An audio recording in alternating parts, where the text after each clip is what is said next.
మూన్ల్యాండ్ అడవిలో జూన్ నెల ప్రారంభమవుతుంది. చోటు జింక ఇంకా రాము ఏనుగు నీళ్లు తాగడానికి చెరువు దగ్గరకు వెళుతున్నాయి. ఎండ చాలా ఎక్కువగా ఉంది, నేను అస్సలు భరించలేకపోతున్నాను.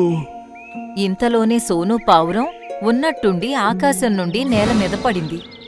అరే, ఇది సోను పావురం కదా? నీకేమైంది సోను?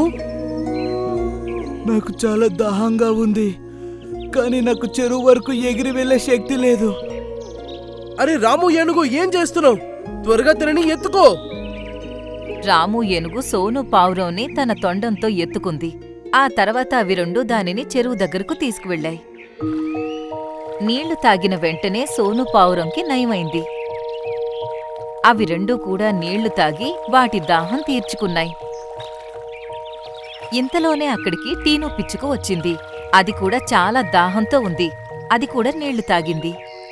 కాని అప్పుడే ఆ మూడు టీను పిచ్చుక కళ్ళల్లో కన్నీళ్లు చూశాయి.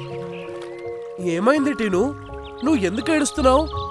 చోటు జింక, నేను నా బిడ్డ కోసం నీళ్ళు ఇంకా భోజనం తీసుకురావడానికి వెళ్ళాను. తిరిగొచ్చి చూస్తే ఆకలి ఇంకా దాహం కారణంగా నా బిడ్డ చనిపోయాడు. ఆ మాట విని అవి మూడూ బాధపడ్డాయి. ఇలానే రోజులు గడుస్తున్నాయి. అలాగే వేడి కూడా పెరుగుతుంది. చెరువులో నీళ్లు కూడా వేగంగా ఎండిపోతున్నాయి. అందువల్ల చాలా పక్షులు వేడి కారణంగా తమ ప్రాణాలు కోల్పోయాయి.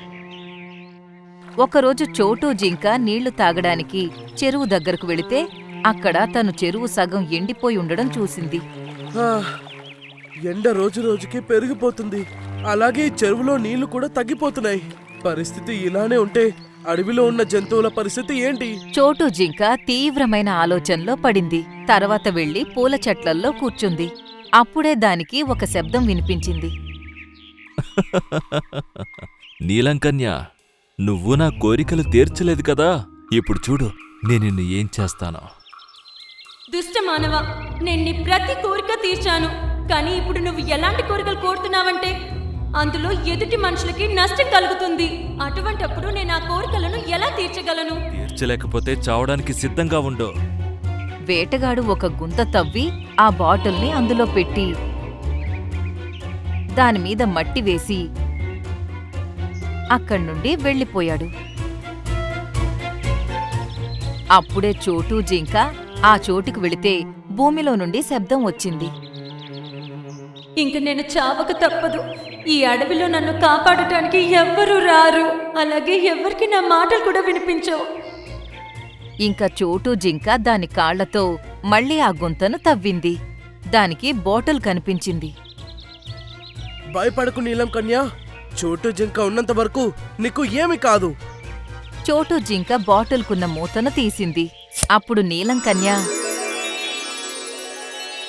అందులో నుండి బయటకొచ్చి తన నిజమైన రూపంలోకి వచ్చేసింది.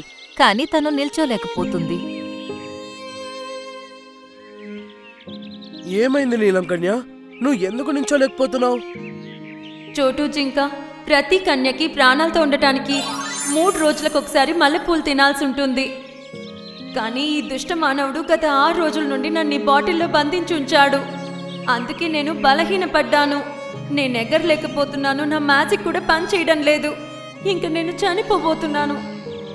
అలా అయితే నిన్ను కాపాడడానికి ఏం చేయాలో కాస్త చెప్పు. నీకా సంపంగి పువ్వులు తీసుకొచ్చవనా? అవును, ఒకవేళ నువ్వు సాయంత్రం లోపు ఆ పువ్వులు తీసుకొస్తే నేను బ్రతుకుతాను. నాకు తెలుసు సంపంగి పువ్వులు ఎక్కడుంటాయో. నేను ఇప్పుడే వెళ్ళి వాటిని తీసుకొస్తాను. చోటు జింక అక్కడ్నుండి బయలుదేరింది. నాకు చాలా దాహంగా ఉంది. ముందు నీళ్లు తాగుతాను, ఆ తర్వాతే ముందుకు వెళ్ళగలను. చోటు జింక చెరువు దగ్గరకు వెళ్లి చూస్తే అందులో నీళ్లు ఇంకా తగ్గిపోయాయి. రాము ఏనుగు, నక్క, తోడేలు అయినా చాలా జంతువులు అక్కడ కూర్చుని ఉన్నాయి. కాని అన్నింటి పరిస్థితి చాలా దారుణంగా ఉంది. అరే, మీ అందరికీ ఏమైంది? మాకు చాలా దాహంగా ఉంది, కానీ ఎలా అయితే చెరువులో నీళ్లు ఎండిపోతున్నాయో మేమందరం మా చివరి క్షణంలోనే నీళ్లు తాగుదామని నిర్ణయించుకున్నాం. ఎందుకంటే ఒకవేళ మేము నీళ్లు తాగితే మిగతా జంతువులు దాహంతో చనిపోతాయి. నాకు కూడా మనందరం చనిపోతామేమో అనిపిస్తుంది. కానీ నేను చనిపోక ముందు ఎవరి ప్రాణాలైనా కాపాడతాను. అలా అని చోటు జింక నీళ్లు తాగకుండానే అక్కడి నుండి వెళ్ళిపోయింది. ఎందుకంటే అది నీళ్లు తాగడం వల్ల చెరువులో నీళ్లు అయిపోకూడదు అనుకుంది. ఎండ చాలా ఎక్కువగా ఉంది. చోటు జింకకి ముందే దాహంగా ఉంది. అందుకే దానికి పరిగెత్తడానికి చాలా కష్టంగా ఉంది.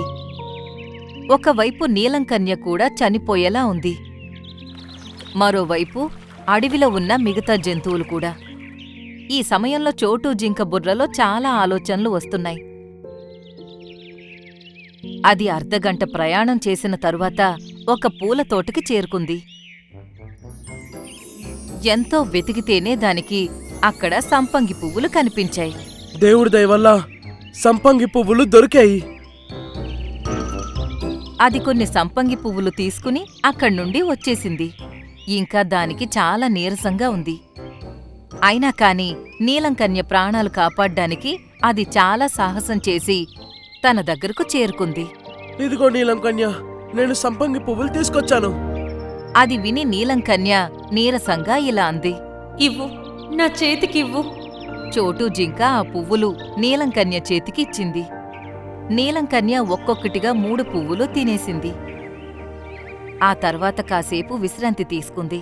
ఇంకా తన శరీరం బలపడుతుంది. తన దీన మొహంలో సంతోషం కనిపించింది.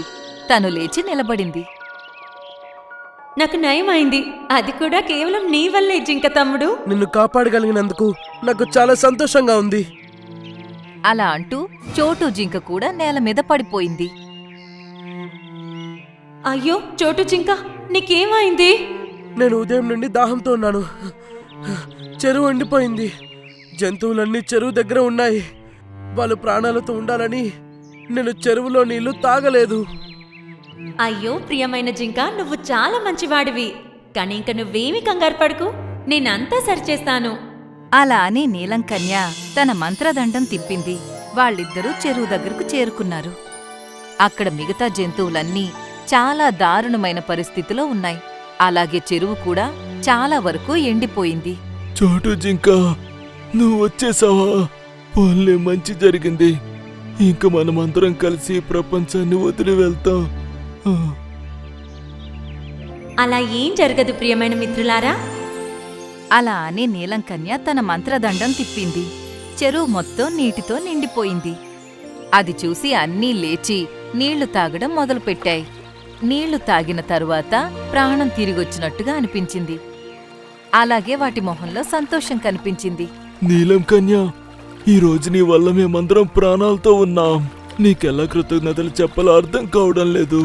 లేదు, నా ప్రాణాలు చోటు జింక కాపాడింది. అప్పుడే నేను మీ అందరి ప్రాణాలు కాపాడగలిగాను. నీకు చాలా కృతజ్ఞతలు ఫ్రెండ్. మేం చాలా అదృష్టవంతులం. మా అడవిలో నీలాంటి ఒక మంచి సదస్సుడు ఉన్నందుకు. నిజం చెప్పావు. అలాగే నేను మీకు ఇంకొక విషయం చెప్పాలనుకుంటున్నాను. ఈ చెరువులో నీళ్లు ఇంక ఎప్పటికీ ఎండిపోవు.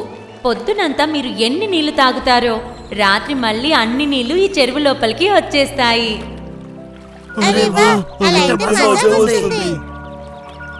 అలా అని జంతువులన్నీ చెరువులోకి దూకి సంతోషంగా స్నానం చేయడం మొదలుపెట్టాయి. చోటు జింక ఇంకా నీలంకన్య వాటిని చూసి గట్టిగట్టిగా నవ్వడం మొదలుపెట్టారు.